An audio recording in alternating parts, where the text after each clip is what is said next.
আজকে কি রান্না করবা? আজকে এই যে খাসির মাংস দিয়ে কাবলি ছোলা দিয়ে ঘুগনি বানাবো। এই যে পেঁয়াজ ছাড়িয়ে রেখেছি, রসুন ছাড়িয়ে রেখেছি, আদা ছাড়িয়ে রেখেছি, এগুলো মিক্সার করতে হবে, টমেটো ধনেপাতা কাটবো, এটা রান্না করবো।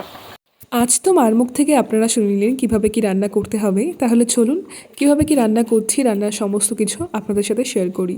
এদিকে মা ছোলাটা আগে থেকেই সেদ্ধ করে রেখেছে, তার সাথে এখানে মাংসটাও ধুয়ে রেখেছে। আর এদিকে একটা মশলা বানিয়ে নেবে, তার জন্যে মিক্সার ম্যাশিংয়ের মধ্যে কিছুটা পরিমাণ কাঁচা লঙ্কা, জিরে আর তার সাথে আদা রসুন একসাথে পেস্ট করবে। এদিকে মায়ের মশলাপাতি সমস্ত কিছু গোছানো কমপ্লিট। এবার চলুন রান্না করি।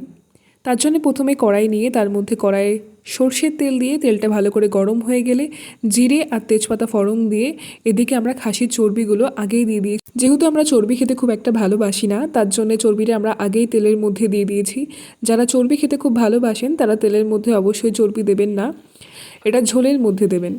তারপরে এখানে ওই চর্বিটা ভালোভাবে তেল ছেড়ে দিলে ওর মধ্যে আলুটা ভালো করে ভেজে নিয়ে তার মধ্যে পেঁয়াজটা দিয়ে পেঁয়াজটাও ভালো করে ভেজে নিচ্ছি। আর যে বাটা মশলাটা বেটে রেখেছিলাম মিক্সিতে সেটাও এর মধ্যে দিয়ে দিলাম, দিয়ে সমস্ত কিছুকে একসাথে ভালোভাবে কষিয়ে নিচ্ছি। কষানোর সময় এর মধ্যে দুটো টমেটো কেটেও দিয়ে দিয়েছি। ভালো করে সমস্ত কিছুকে এবার কষিয়ে নেব। মশলাটা ভালোভাবে তেল ছেড়ে গেলে এর মধ্যে খাসির মাংসটাও এবার দিয়ে দেব।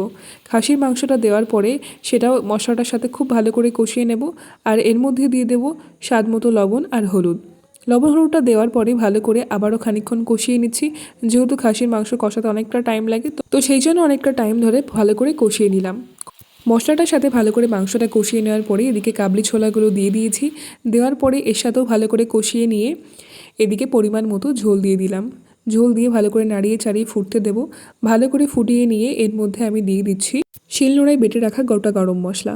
এর স্বাদ তো অতুলনীয় হয়। আমি সবসময় গোটা গরম মশলাই প্রেফার করি সমস্ত রান্নায় দেওয়া, আর শিলনোড়ায় বেটে সেটার স্বাদটা আরও বেশি বেড়ে যায়। আর এদিকে ধনেবাটা কেটে দিয়ে খানিকক্ষণ নেড়ে ছেড়ে নিয়ে 2-4 মিনিট রেখে এদিকে মা নামিয়ে নিল তরকারিটা।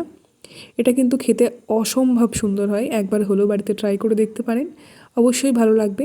আর আজকে আমাদের এখানে মেনু ছিল খাসির মাংস দিয়ে কাবলি ছোলার ঘুগনি, এবং তার সাথে এদিকে সামান্য একটু মাছের ঝোলও করেছিল মা, আর এদিকে স্যালাড, উশি ভাজা আর ভাত।